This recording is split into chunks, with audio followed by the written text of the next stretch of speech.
What is up, everybody? We're back here at King Film Sports for the NFL Week 1 betting locks and game predictions here, and I will be giving out my picks for all 16 of the NFL games this week, and on 6 of them, we will have an official betting lock, and be sure to join the Discord, which will be in the description below. I potentially will be adding a couple more depending on line movements or injuries, so stay tuned for that.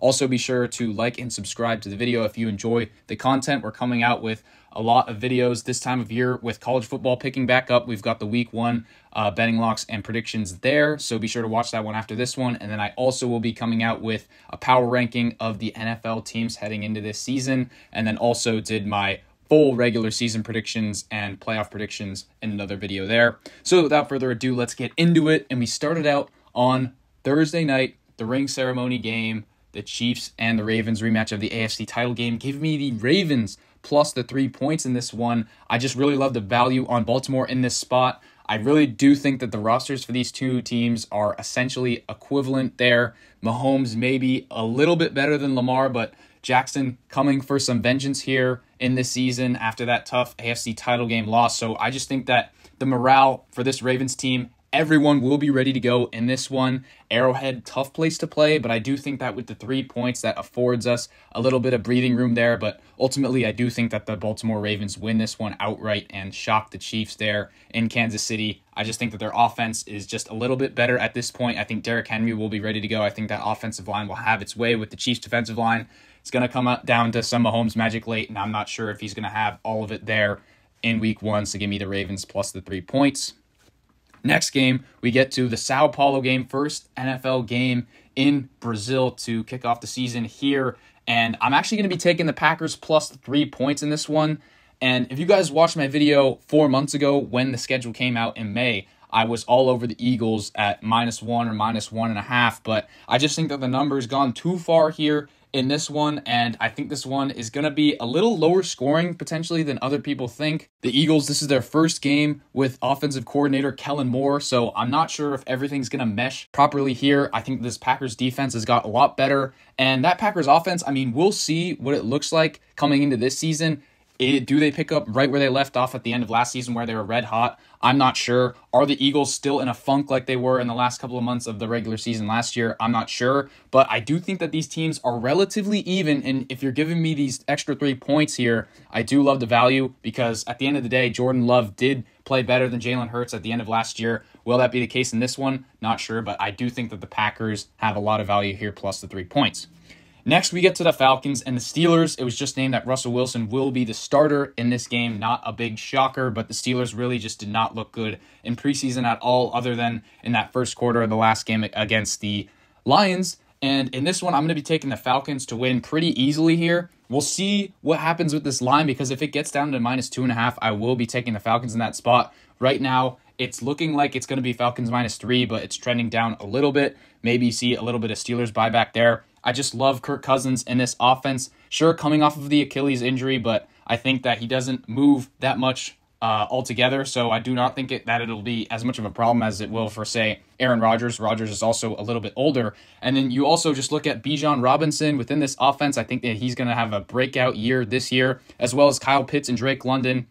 I love this offense, and their offensive line is pretty good as well. And then their defense is always pretty stout, so I'm not sure what Russell Wilson will be able to do against this Falcons team. If the Steelers want to win, I think it'll have to be an ugly game, potentially 17-14 there, but I think that the Falcons get at least 20 in this one, so I think they win it pretty easily there. Next, Bills-Cardinals. This one could be a little bit volatile. I think that the Cardinals are live potentially for an outright upset in this one with the new look Bills and their offense here playing with this 12 personnel. But at the end of the day, give me Buffalo to win this one at home. I also could just see the Bills winning this one by 21 plus points because I just think this Josh Allen offense will be pretty good. And I think that their defensive losses have been a bit overstated there. And then what is this Cardinals team going to look like? They've got Trey McBride and they've got Marvin Harrison Jr. in the wide receiver room, but Kyler has been a bit uneasy here these past couple of years dealing with that injury, so we will see. I do like Jonathan Gannon, the Cardinals head coach, but a little bit of a tough task here in week 1 for them. Next, we get into another betting lock. Give me the Titans plus the 5 points in Chicago against the Bears. I know that Caleb made a couple good plays in this preseason, but I don't think that's going to extend into his first game I do not think that he's going to have a stellar debut here, and I just think that the value is too much for this Titans team, so I have to take them there. I'm not even very bullish on the Titans this season, but I just think in week 1, potentially Will Levis will have a couple throws, a couple good reads against this Bears team that they've been drawing up in this offseason, and I think Caleb will struggle just a little bit. I do think that the Bears win this game, but it's not going to be as easy as everyone thinks. I know the Bears added Keenan Allen and Odunze there, as well as a good running back, but offensive line, a little bit of a worry, and that Titans defensive line is pretty good there, so I think that'll be a matchup nightmare for this Bears team, so give me the Titans +5. Next, we get to the Patriots-Bengals. This one's pretty easy for me. Give me Cincy big in this one.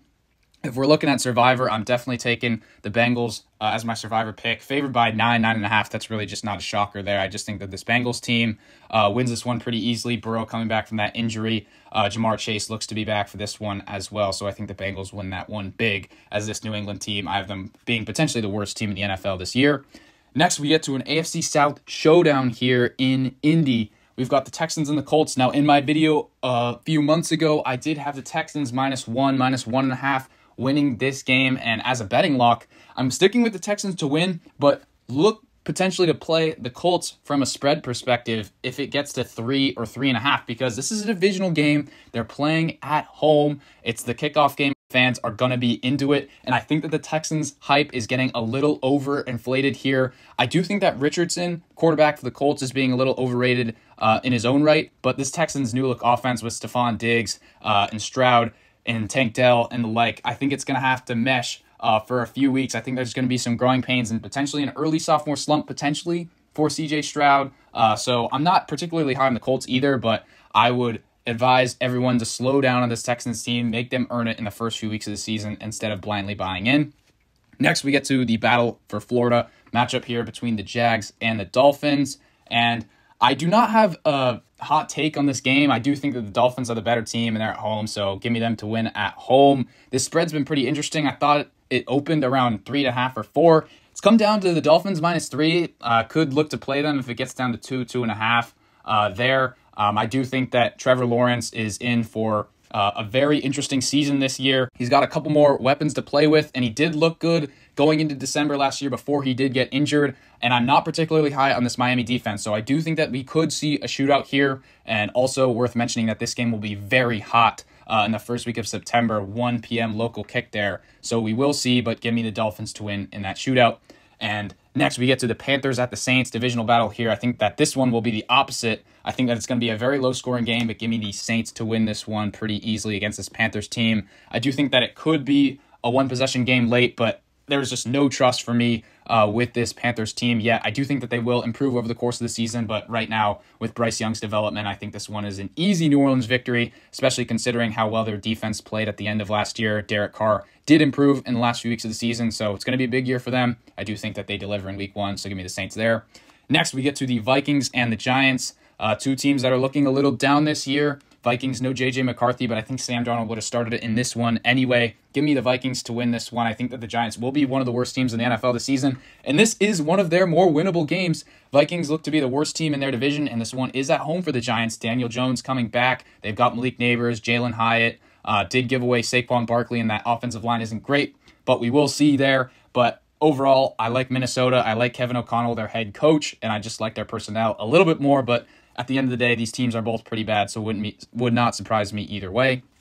Next, we get to our next betting lock, and we have an AFC West battle. Raiders at the Chargers. Give me the Raiders plus the 4 points in LA here. I do think that they will have the fan advantage, as they just have a lot more fans and used to play in Southern California, also Las Vegas, not too far either. And I do think that these teams are relatively even. Maybe the Chargers over the course of the season ascend to a slightly higher level, but at this point, with Jim Harbaugh's first game and Justin Herbert with his limited weapons and his foot injury, I just cannot trust them yet. We'll see Ladd McConkey, their rookie wide receiver, but Quentin Johnston wasn't great either last year. They will probably try and ride the ground game with J.K. Dobbins and Gus Edwards, but their offensive line probably has to mesh. I mean, Joe Alt's going to be his first game in this one, so we'll see. I mean, this Raiders defense isn't great, but I do think they will be able to slow down that LA offense. And then I think Gardner Minshew, he's always pretty decent. And I mean, this Chargers defense isn't great, so I potentially think the Raiders could win this one outright here, but at least cover the 4 points there. Next, we get to another very interesting game with a lot of rookies. We've got the Broncos at the Seahawks, and I think this line is out of control. I know Seattle, probably the better team, and a very tough home field advantage to kick off the season, but give me the Broncos plus the 6 points. I think Bo Nix, although probably a little bit overhyped in these last couple of weeks because of a couple good preseason moments, I think that he will be decent this year, and I do like Sean Payton as the head coach. I think that he likes Bo Nix more than Russell Wilson. So I do think that the offense will be improved, a little bit improved personnel as well. And then that defense did ascend at the end of last season. And then with the Seahawks, you're looking at Mike Macdonald, their head coach's first game. I mean, I know he will input a good defense in the long term, but I'm not sure in this first game what he's able to do there. That Seahawks defense was very soft last year, and their offensive line wasn't great either. So we'll see what Geno Smith is able to do, but I do like the Broncos in this one plus the 6 points. Next, we get to another interesting one, Cowboys at the Browns. I did have a betting lock in the video a few months ago on the Browns +1, but can't give it out anymore. Browns -2.5, and I have been hearing a bit of concerning things about Deshaun Watson as the quarterback for this team. Will he get benched at some point? I don't even know. They have 4 quarterbacks on this roster, which is very concerning. So I do like the Browns because I just think that this Cowboys offense just will regress from last season, and I think that their defense, frankly, is a bit average. So I do think that this Browns roster is a bit better, and they are playing this one at home. So give me the Browns narrowly there, but no play on the spread. Next game, we have the Commanders and Jaden Daniels' debut in Tampa. Give me the Bucs to win this one. Not particularly high on either of these teams, but Tampa at home. Jaden Daniels' debut against an average Buccaneers defense with Todd Bowles as their coach. And I just think Baker Mayfield, the veteran quarterback, will get this one done there for Tampa. But could be close. If Jaden Daniels wows, then could be good for them. Or if he throws a couple picks, it could get really bad, but expect it to be pretty close there. Then we get to the Sunday night rematch of that playoff game. Matt Stafford once again back in Detroit here. And give me the Rams to keep it close, plus the 3.5 in this one. I think Kyren Williams in this offense with Matt Stafford, Puka Nacua, and Cooper Kupp will be back at it, ready to go. And I think that this Detroit defense is a little bit below average for me, so not sure if they'll be able to stop them up. Really, in that playoff game, the Rams could have won it if they had settled for less field goals, if they had converted more touchdowns there in the red zone. But I do really like this Lions offense, and I think that they could blow up this Rams defense. So look potentially for a higher scoring game, even though it is week 1, just because of all these rookies on the front 7 for the Rams and Aaron Donald retiring. They could just assert their dominance on the ground in the run game. But we will see there. I think that Stafford might have to play hero ball, but I trust that he will keep it within the 3.5 points. And then finally, we get to the Monday night matchup here, the Jets at the Niners. Rodgers makes his comeback in San Francisco, and the Niners, a lot of turmoil for this team as we had the Ayuk saga for the last couple of months, and I don't even know if he'll be playing in this game. Pearsall may not be ready to go either. And then Trent Williams still holding out. I mean, that is probably a bigger deal in terms of this offensive line, in terms of pass pro, and then running the ball as well. But still in this one, give me the Niners to win this game. Spread has been doing some weird things. It started at 5.5 or 6. It's come down to 3.5 or 4. So we will monitor what's going on with the Niners. May potentially make a play on the spread here, but I just do think that this Jets roster is a little bit too much of patchwork. I'm not sure how well the offensive line is going to come. They brought in a lot of veterans, but just not enough has been proved for this Jets team with Aaron Rodgers. I know that they have a couple weapons on the outside. Obviously, you've got Breece Hall as well, but just do not think that they can match up with this Niners defense with Hufanga coming back. Obviously, no Greenlaw yet, but this D-line, I think, is going to wear out the Jets' offensive line here. And ultimately, I do think that Purdy will be able to play mistake-free football and win this one for the Niners there at home. So with all that being said, let me know what you guys think of my predictions here on all of these games. Let me know what you guys think about my 6 betting locks within this video. Do you agree? Do you disagree? Let me know what I had wrong there. As always, I will see you all in the next one.